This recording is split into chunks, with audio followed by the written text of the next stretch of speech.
Hello, good afternoon. I have it right at 2 p.m., so I am going to go ahead and start. Welcome, everyone, to HR Profiles webinar series. This is our final webinar of the 2015 year, and we are so glad that you were able to make it out today and earn your continuing education credits while making sure that you're up to date on the latest in employment screening. We had an exciting year covering these topics with our partners and are happy to share what we learned with you. During the webinar, if you have any questions, please type them into the question box, and then I'll make sure that we cover them at the end of the presentation. We also have some polls for you today. We're going to give you 30 seconds to answer, so when we put those up, please respond quickly so your vote counts.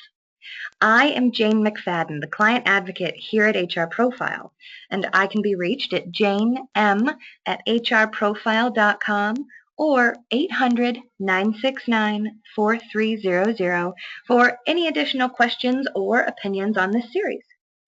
As I mentioned, I am HR Profile's client advocate.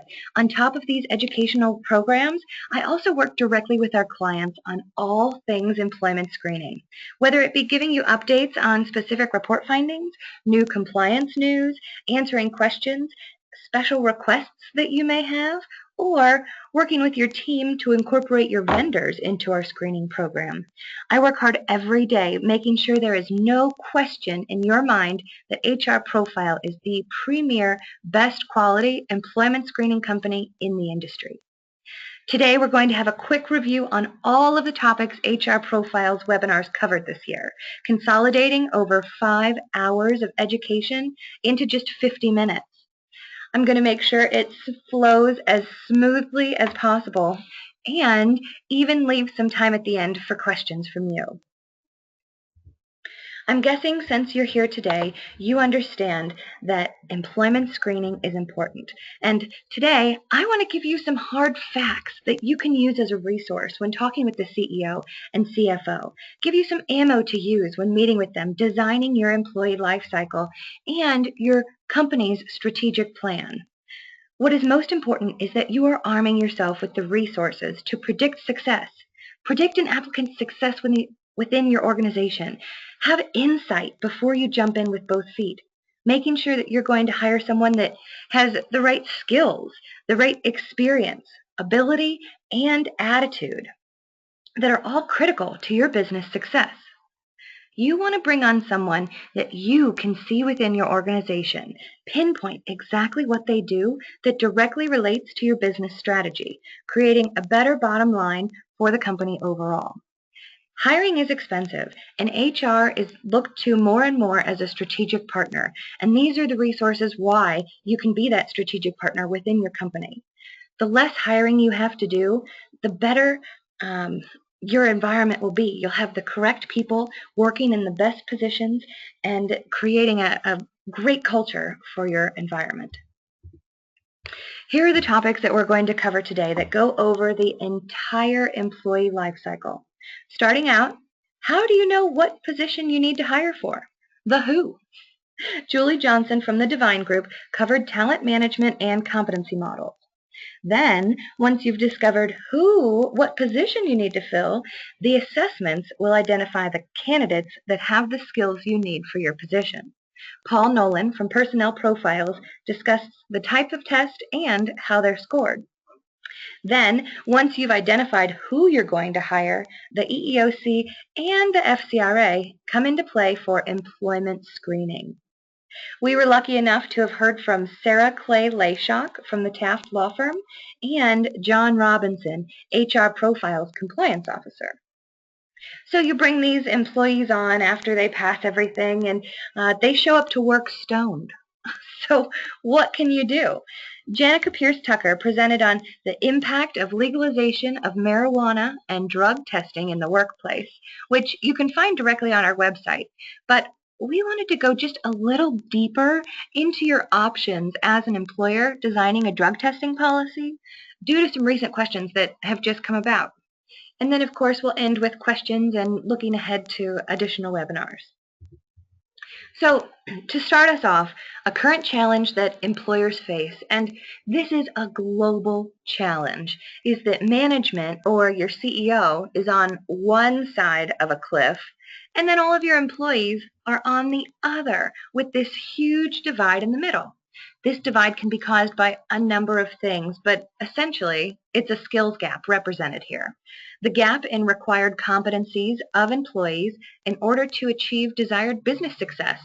And that skills gap is only getting wider and wider. Your CEO wants one thing, but what his team has to do in order to make that happen is changing. And that gap is what is missing from many employees to meet the CEO's expectations. Competency models not only identify, but work to close that gap. So what is a competency model, let alone how do you build it? Back in January, our audience said that 58% currently had a competency model in place. So how do we rank today? We're going to throw up this quick poll here. Again, you've got 30 seconds to answer. So make sure you answer right away.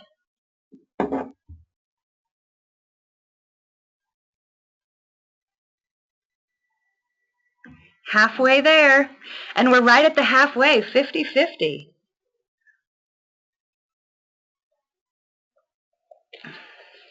Okay, I'm going to go ahead and close this poll. And yes, just barely squeaked by at 53%. So 53% of you said that yes, you have a model in place. So I'm not going to assume that you don't know how to develop the plan. So to quickly cover that, just in case you're asking, well, what are some ways to get started? You can use a pre-list set of common competencies and then customize it to the specific needs of your organization.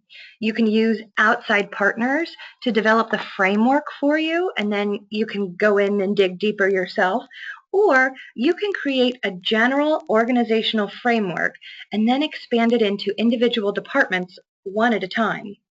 So if you're going to start in HR, because that's where we are and what our specialty is, specifically, we're going to start in recruiting. Then, once we've mastered all the competencies that we need for a recruiter, we're going to go on and expand into the other disciplines one at a time later. So you create the framework. Well, what competencies are you measuring? You prepare an outline of where you need to collect the information, consider all of the parties involved, who this person is going to be working with, and then you get their buy-in. That way, when you go to implement it, they'll be on your side. So you create the framework, develop your process, collect the information, build the framework, and then implement. Pretty easy, right?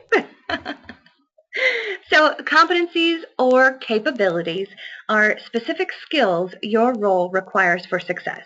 They represent the skills, knowledge, and abilities essential for successful performance in a specific role. So when you're working to create a competency model, there are broad, overarching characteristics that work well for everyone within your organization. But then, as you get more specific with select positions, the competencies themselves become more specific and selective. This creates an ideal picture for your organization of where your employee needs to be when they come in, and then it also identifies the path of success. So this employee is successful in their role within your organization throughout their entire career. This is a fun slide. Julie told us that 80% of employee turnover is due to bad hiring decisions. 80%. The cost to replace a bad hire is anywhere from $25,000 to $300,000. And 46% of new hires fail within the first 18 months on the job. 89% of that is due to the lack of soft skills. So this person didn't fit in with the team, didn't match the culture. They didn't play well in the sandbox. How much time, training, paperwork was done for this applicant that just walked out the door? So what are some benefits of competency models? Well, they reduce turnover, reduce recruitment and training costs, give you a greater alignment with your business objectives. They give you better service to your customers and your clients and enhanced productivity. I mean, this is magic, right? People are the competitive advantage of your organization. Your next star performer is not unemployed. There is a war on talent, and you have to win that war. Why not hire someone that you want to and can work with today and tomorrow, but also 25 years from now? What makes a great company is more than just the product you produce. It's about the people that produce it. You want to create a successful environment by knowing as much as you can about the person you're bringing onto the team, where they're going to fit in, and exactly what they're going to do that will drive your business success. So you want to make sure this person is going to be a good fit within your organization in skill set, attitude, and character. And you want to do it before time is invested, right after the first interview. So you're thinking, okay, I need a competency model, and to identify those competencies, you can use assessments. But which assessments do you use? Our friends from Personnel Profiles spoke to us regarding assessment testing, and it gave us the knowledge to evaluate and assess candidates for the positions we've identified we need help in using our competency model. When working with your assessment provider, make sure you review your entire onboarding process. Talk about what your struggles are and allow them to work with you, asking questions to pinpoint your issues. Just like when you go to the doctor's office for a checkup, they have a battery of questions they ask to identify the areas of concern and areas for improvement. The more open you are and the more data you have, the better your results can be. Assessments give you objective information in selecting the right person. They help you discriminate between good and bad performers, not good and bad people. You no longer have to leave it up to your gut or how well you two got along during the interview, because you're not the only one that's going to be working with this person. They might have a different manager or direct reports. Well, how well are they going to get along? Assessments can measure and show you exactly that. Someone presenting themselves in an interview is the best version of that person you will ever meet. They are showing you themselves at their best. And it's easy to rely on how someone presents themselves during an interview. But don't be fooled by the chameleon and forget to dig deeper to identify their core behavior. Identify core personality traits and then test to get more information. Strengthen that interview process. When beginning with assessments or evaluating your current process, it's important to set a target by looking at existing employees. Identify top performers, your A's, B's, and C's. And these numbers are quite negotiated, but in broad terms, 20% of your workforce are A's, 60% are B's, and the final 20%, those would be your C-level players who cause 80% of your workforce problems. Thinking about it now, I'm sure that you can think of a few that just instantly pop into mind. This war on talent, you need to do everything you can to avoid hiring the C's. With your chosen assessment tool, test your current workforce. If one employee stands out, identify what is different about his or her test. Learn what is critical for each of the different jobs your employees are doing. And identify what is unique about your A performers. That uniqueness becomes the competency for that position. This is the framework of your competency model that we're building. Assessments give you the ability to identify hard skills and soft skills. For example, mechanical comprehension or even basic computer skills. They can be discussed, but not proven in an interview. If the applicant has a great brain and great personality, but the mechanical skills are limited because they don't have that experience, an interview will only reveal what the applicant tells you. And again, that chameleon is going to tell you whatever they can to get in on your side. Soft skills like communication, patience, getting along in the sandbox, those can all be identified through assessment testing as well. And the idea is that you want to know as much as you can about your A employees to help identify what your benchmarks are and create that standard target for performance. In Julie's slide, we talked about the cost of turnover, and I mentioned it's a debated topic, and the debate is not over that there is a cost, but it's just what exactly that cost is. I mean, a huge range from $25,000 to $300,000. So based on the Harvard Business Review and the Wall Street Journal, all of your A employees cost the company 3 to 4 times the annual salary of their job. B's turnover cost 1 to 2 times their annual salary. And when a C leaves, throw a party. Woo! We're making bank because you are now recovering a positive cost. You always want to be recruiting. Always looking for that A. Replace the C with an A. Now, there are a wide variety of tests, and each test is important and has their place in what information they can give you. So an intelligence test like the Otis or the Stanford-Binet, these are designed to measure success for children in school originally, but now they can help show you and identify an applicant's mental aptitude. Personality tests like the scoreboard, caliper, Chally, DISC, these assessments are looking to find the motivation and skills of an employee. What makes them tick? What inspires them? Job fit tests like the Achiever and the Guardian, these are great predictors of job success. They combine personality assessments designed to measure an individual's motivations, work style, and behaviors with measurements for mental aptitudes. So job fit tests tend to focus on the key attributes that have been proven to be necessary for success in a particular occupation. In other words, job fit tests focus on the competencies. Psychological tests. These would be the MMPI, the 16PF. They're basic personality inventories. Sometimes personality tests can be categorized as psychological tests, but they are very different.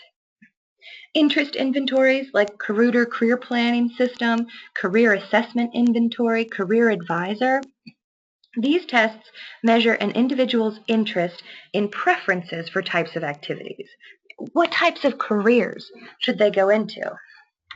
I'm sure we are all very familiar with achievement and educational tests like the ACT, the SAT, the GRE, or the PHR. These are also known as standardized aptitude tests and are frequently included in the same category as intelligence tests. But the achievement tests are not designed to measure an individual's level of intelligence. Work sample or skills tests, these are like the NOCTI or the Binet mechanical comprehension. They're excellent tests designed to find out if you have the ability to do a specific task, skill, or knowledge by requiring the individual to perform part of their job as a test. These can be word processing tests. They check an applicant's familiarity with specific software or ability to weld or even lift a specific weight. Integrity tests, the last one listed here, those like the admissions section on the Achiever, there's a Stanto, London House, Reed. These tests are designed to indicate an individual's character and integrity, how honest they are. So I want to throw up another poll here. Just take a quick 30 seconds, and it's, what assessments are you currently using? So go ahead and let your vote count. You can also select more than one if you are doing multiple tests. Halfway through.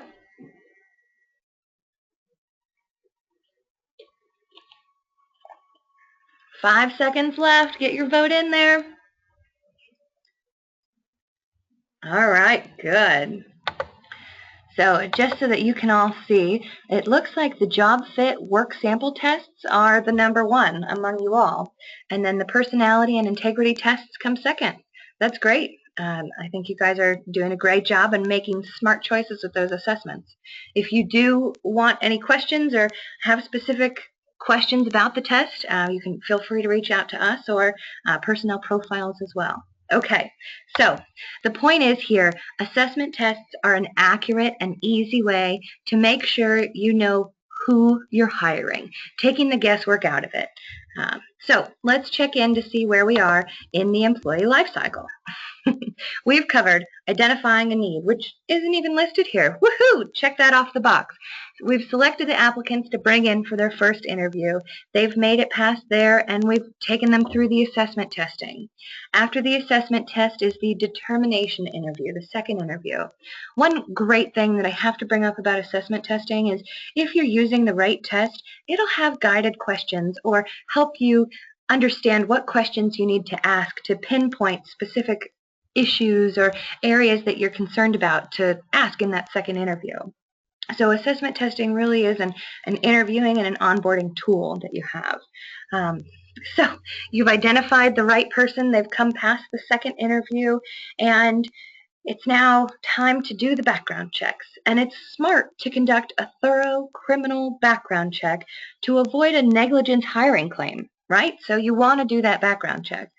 But with all of the rules and regulations around background checks, it can feel a little intimidating, even if you are following all of the proper policies and procedures. Our partner, Taft Law Firm's Sarah Clay Layshock, walked us through some important issues here. And I want to note, I am not an attorney, and so what I say should not be taken as legal advice. You should always consult your employment attorney, or I would be happy to introduce you to Taft Law Firm. So, background checks. They are an important component of the hiring process to reduce risk, turnover, and all associated costs of hiring.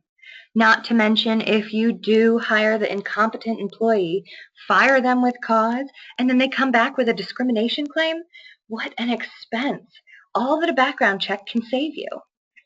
The EEOC even conducts background check investigations as a condition of employment, and 90% of those checks involve credit. Employers can run a background check from a number of places themselves, or they can go through a credit reporting agency, also known as a CRA. The EEOC regulates background checks under Federal Law Title VII, preventing discrimination based on race, color, religion, national origin, or sex. The EEOC has targeted employers as a result of disparate impact, which happens primarily with African American and Hispanic people because of blanket company policies banning specific criminal records when African Americans and Hispanic people have higher arrest and conviction rates. So EEOC recently had a few cases with Dollar General and BMW that just recently settled, where the EEOC sued these companies, claiming disparate impact on African American employees arising from background checks and credit checks allegedly lacking individualized assessment.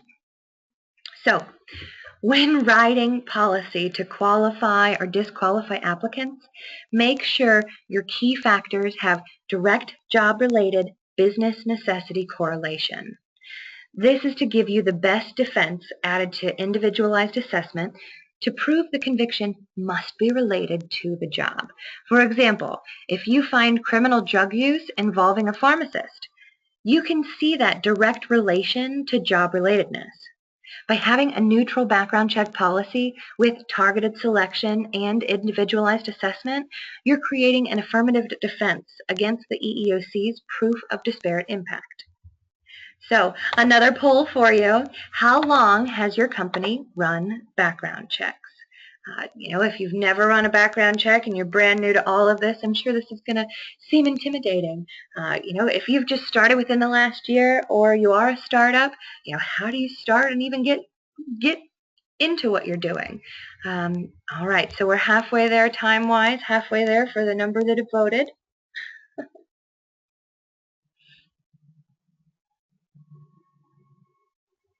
Perfect. Okay. So we are going to share these results with you. And the majority of you have been doing them for 10 plus years. So now I want to know, and we don't have the poll set up, but have you only been doing it 1 to 5 years or just starting within this year because you're a new company, or you just decided now that it's important, or you got big enough that it became a quality necessity, something you wanted to hide? When you are looking at background checks, arrests versus convictions, it's hard to understand the difference. And you have to think about it. In our system, we are innocent until proven guilty. So are they even just a little guilty if they've been accused of the crime and possibly arrested for it? How long is the criminal record? You know, how is it job related? And is it consistent with the business necessity of what they're going to be doing in their job? Many states have restrictions on what you can see and make hiring decisions on.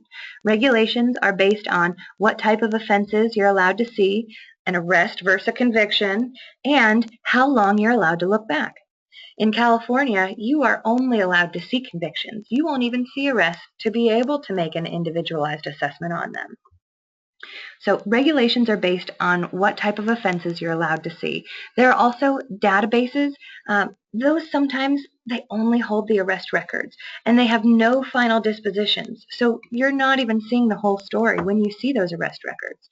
And you could be exposed to seeing the arrest records also if you just went to the county sheriff's office and requested a criminal record search there.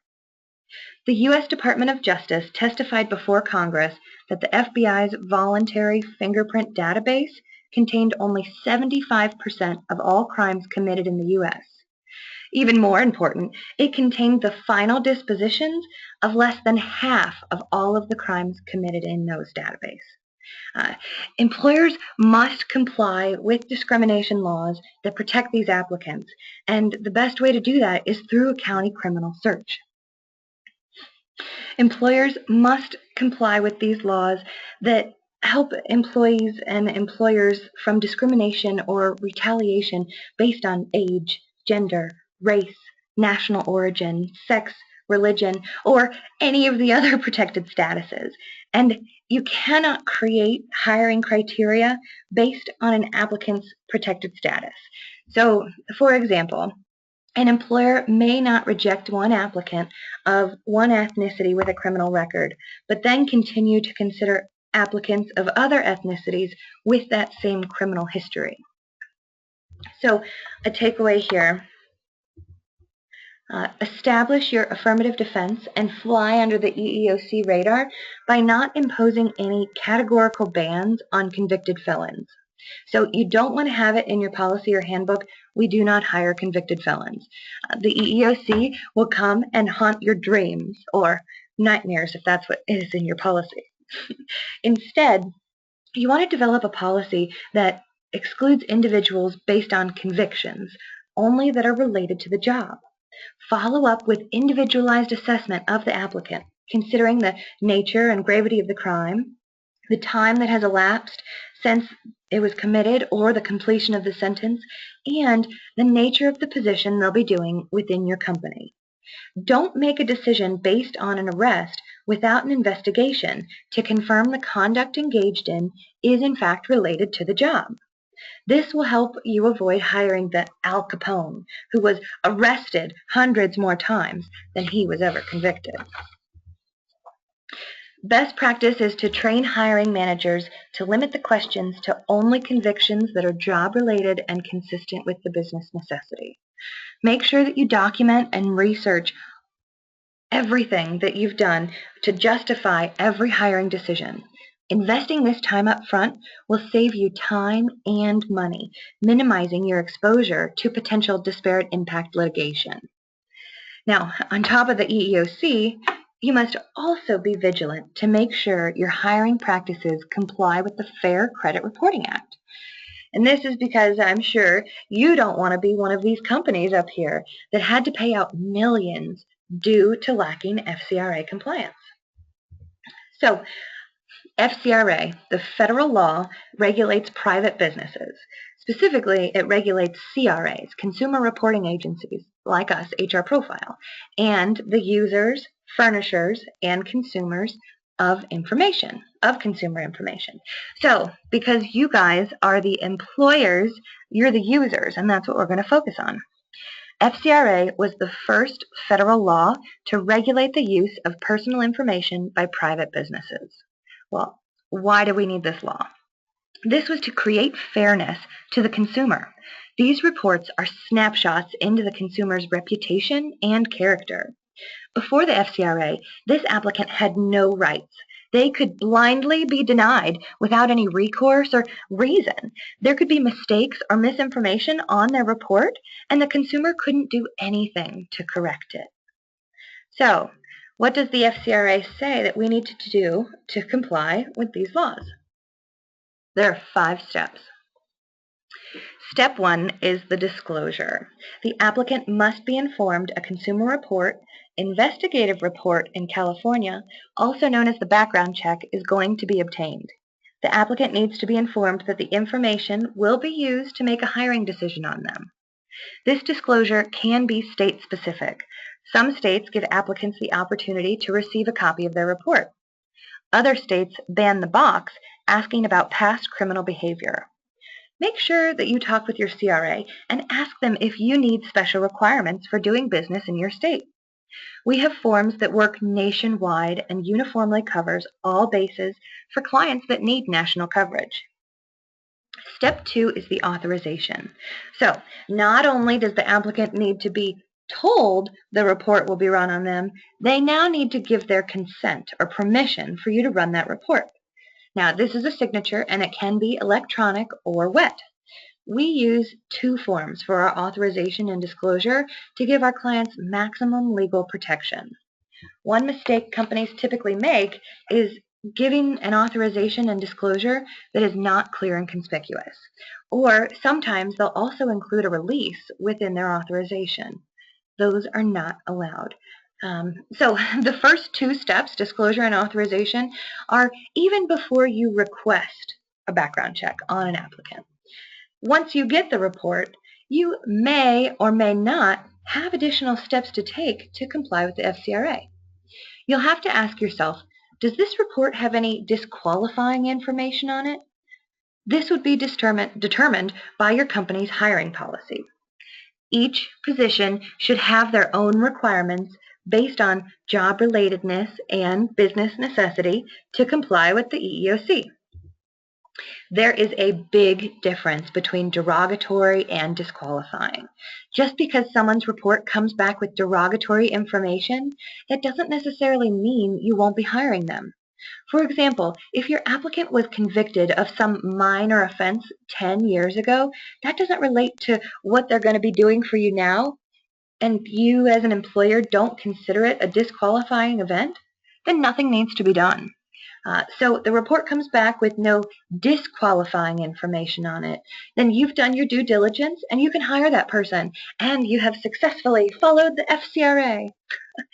The last 3 steps of the FCRA apply only if you decide not to hire that applicant, based in whole or in part on information that was received within the consumer report. The next step as you continue to follow the FCRA is providing pre-adverse action letters. Step 3. This is a notice you give to the applicant informing them that something came back in their consumer report and it's influenced your hiring decision. This notice informs the applicant that you may decide not to hire them.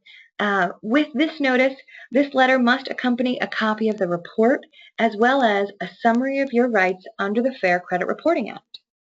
To deliver this material, you want to send it to the applicant using some form of delivery that provides a proof of delivery. A summary of your rights document that tells the applicant how to dispute the information on the report if it comes back and it is inaccurate or incomplete. It's their instruction guide. And after you send the pre-adverse notice, it's then your responsibility as a user of the consumer report to give that applicant an opportunity to respond. This is the waiting period, step 4. If there's an error or mistake on the report, this gives the applicant an opportunity to dispute the report and make the appropriate changes or discuss the circumstances of the situation with you. This is the fairness factor the FCRA was formed around. It gives the applicant a voice and an opportunity to respond. Now, as an employer, your obligation is only to provide the notice to the applicant at the address they provided you. If you don't receive a response, you don't have to follow up with them to confirm that the report is correct. After you've waited a reasonable amount of time after sending the pre-adverse action letter, you can assume the report is correct and then make the decision not to hire. So, what is that reasonable amount of time? The FTC has written an opinion letter stating 5 days is a reasonable period. So, another quick poll, and while you're answering this, I've got a short story to send you to tell you, but this poll is, are you currently sending adverse action letters? So go ahead, you've got 30 seconds, and while you're doing that, we have a client who recently sent a pre-adverse action notice to her applicant. It wasn't because that she didn't want to hire the applicant, but it was simply she wanted the applicant to know that this information was on his report, an active warrant. So that way he could get it taken care of before they hired him. Because this company does plan to hire the applicant, the pre-adverse action notice, it wasn't needed. She didn't need to send it, but she did it as a courtesy to the applicant.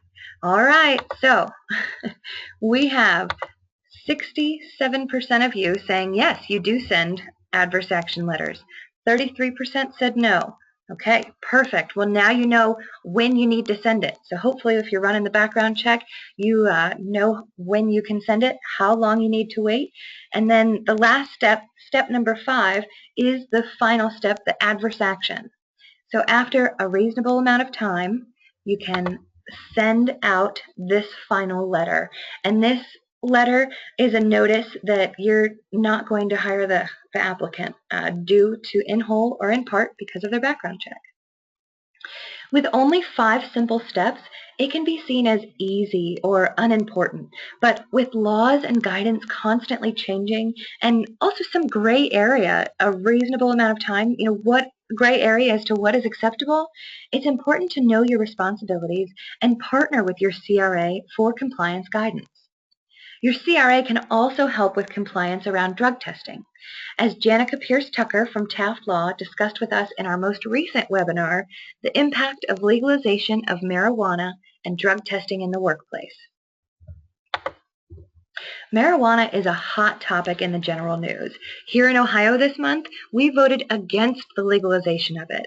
Georgia is talking about having a similar issue on their next ballot. It's a topic that isn't going away anytime soon. So when it comes to employment news, drug testing and the implications with legalization can lead employers questioning their policies and practices. Drug users are very often people with other serious problems. Drug use can lead to money problems, lost time, and accidents in the workplace. And those are just the obvious issues that are right in your face. This doesn't even begin to cover how it affects employee morale, attitude, or production. Because there are so many types of drugs and drugs tests available, I wanted to cover exactly what your options are, the types of tests available, and what to search when creating your drug testing policy. What we learned from Janica Pierce-Tucker with Taft Law was that whether marijuana becomes legal or not, it will always be up to your company to decide policy and procedures in regards to what is acceptable drug use. A zero-tolerance policy trumps state legislation every time, and some companies even discriminate against cigarette smokers, so you have options as an employer. If it's written in your policy and followed consistently, you will protect yourself from discrimination claims. All right, another quick poll. This one is about drug testing. What is your drug testing policy? And this includes random, post-accident, reasonable suspicion. You can click more than one if you are doing those additional tests.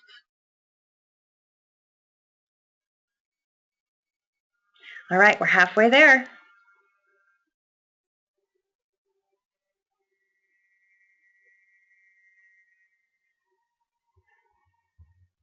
All right, wonderful. So we have got the full gamut. Almost everyone is doing it for pre-employment, and then reasonable suspicion, post-accident. And we do have a few that aren't currently drug testing. And I will tell you, as an employment screening and drug testing company, some companies choose not to drug test. It's not important to them. And that is, their prerogative. So we're here to support you if you need it. Now, there are enough options out there that you shouldn't have any problem setting the boundaries of what you want searched and how. You just have to know the right questions to ask. All of the tests that you can give have distinct variations and can tell you different things.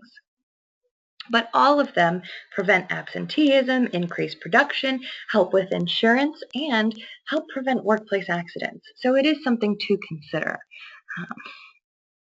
Now, as far as the types of tests, urine tests, they're the most common form of pre-employment drug testing, and these are an accurate indicator for testing drug use in applicants. It's the most common form because it's fast, inexpensive, and accurate. With urine testing, you get the most options of panels to test as well. Many drugs stay in the system from 2 to 4 days, although chronic use of marijuana can stay in the system for up to 3 to 4 weeks or even longer. So urine tests can be instant, or they can be sent to the lab for results, which can take between 1 and 3 days if negative. So it's a fast and accurate way to get your background check. Drugs can be detected in hair samples starting at 7 to 10 days after use. But then they also detect for the longest period of time, between 90 days up to 6 months window prior to the test date. So the turnaround time and the cost with hair tests are going to be your biggest factors. Turnaround time to get the results of a hair test, it can take up to a week, and each test can cost in the hundreds of dollars per test. Blood, unlike urinalysis, it detects the presence of illicit drugs, not inactive drug metabolites. So in general, THC only remains detectable in the blood of cannabis consumers for a few hours after consumption. If they are chronic smokers, it might be in there 12 to 24 hours. If you're using, a really sensitive technology or meter to read it. But blood testing is something to consider for reasonable suspicion testing. And lastly, saliva or oral fluid-based drug tests, they're set up to detect use during the previous few days. So for the most part, they are very difficult to adulterate or cheat. How do you put something in your mouth that isn't supposed to be there if you're looking before you do the swab? So this is a great resource for on-site oral-based tests that enable employers to randomly test employees.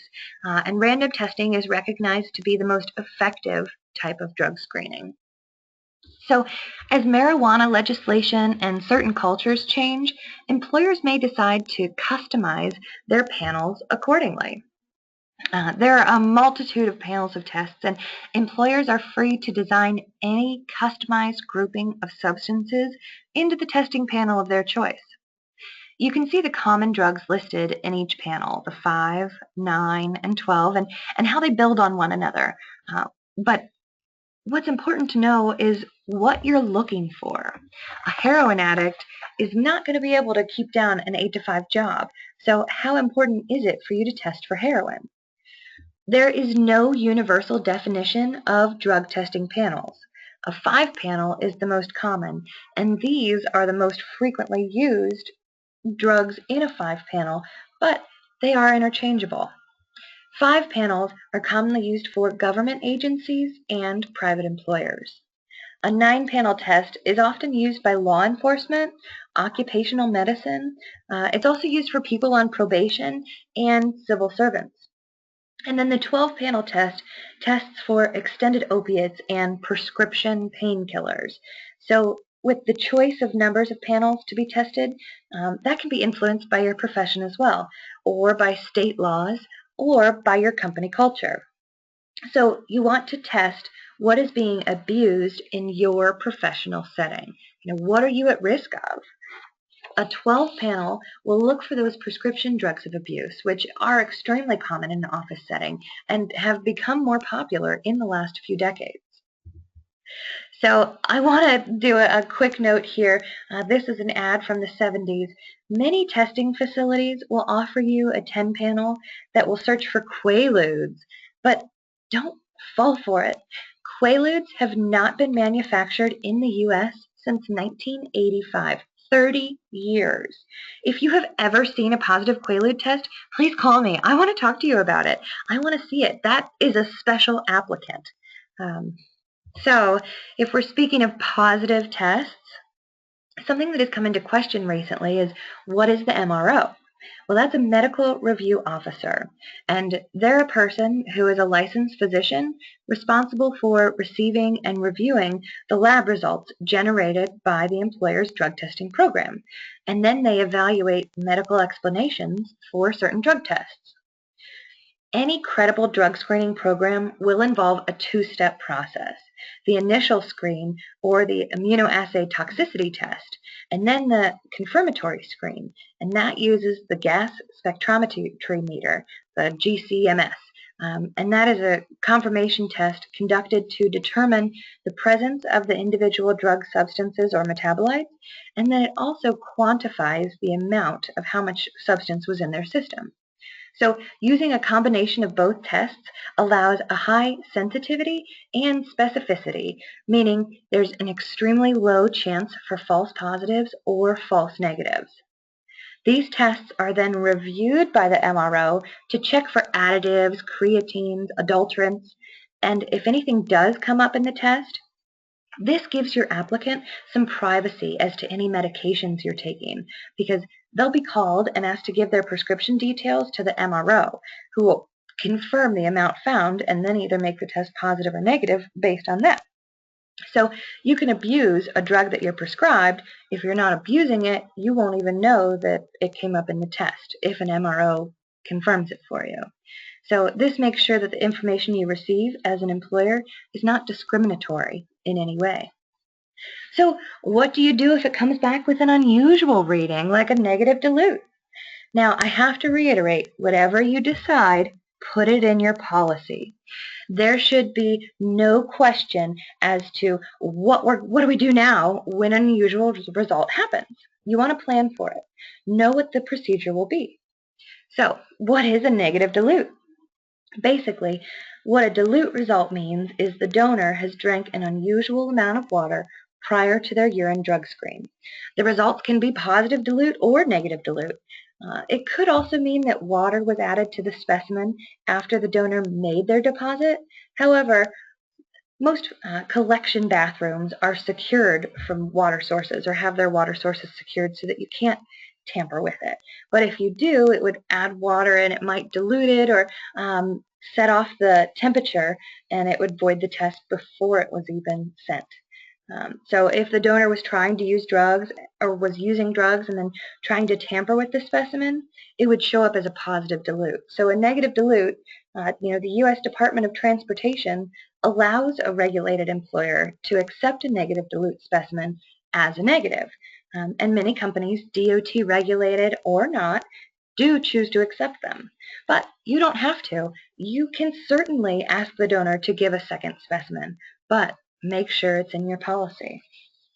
So then you can have the donor give a second specimen, but what is a split specimen? And more importantly, why do I want it? A split specimen is just that. The specimen is split in two. One sample is tested right away, and the other is held at the lab for up to a year after the date of collection, or later, just depending on your program with them. And it allows the same sample to be tested again in the case of a dispute. Because the second vial is filled with the same urine as the first, you're not allowing your applicant time to get the drugs out of their system before giving a test again. And also, getting the first lab's results overturned is extremely rare, but the split specimen will make sure that your testing process is fair for all of your applicants. And it also protects your applicants if there is a mix-up in the lab. The last point that I want to make on drug testing is just make sure you're consistent. If you're going to put it in your policy that you're giving your applicants a 3-day window to take the test, make sure you stick to that and discriminate against anyone who wasn't able to do it within those 3 days. If that's not such a big deal for you, don't put it in your policy. And as I mentioned before, we'll be happy to walk you through what your policy should be and if you have additional questions, but that's it. So we have covered the entire employee life cycle, given you some hard facts and strategic measures that you can take back as tools to improve your HR metrics. And we also gave you some tips of the trade so that you can make informed decisions when it comes to onboarding, setting up your policy and your procedures. From knowing you need to hire someone to making sure they have the right skills and the right background through watching them grow within your organization. The more you know about someone before you bring them on, the better chance they and you have of creating a successful career for them within your organization, improving your company's bottom line. Now, I am sure there are a gamut of questions. I covered everything so quickly. You're dying to ask something. I know it. I can feel it. So go ahead and put it in the question box. And I do want to let you know we have got a full suite of webinars lined up for next year. The Divine Group, Personnel Profiles, and Taft have all agreed to come back next year, adding to the knowledge that they shared with us this year. We also have some new presenters. We are excited to share their knowledge and experience with you. If you have topic suggestions or would like to be a featured speaker, please reach out to me. I would love to discuss that opportunity with you. All right, so now it's on to the questions.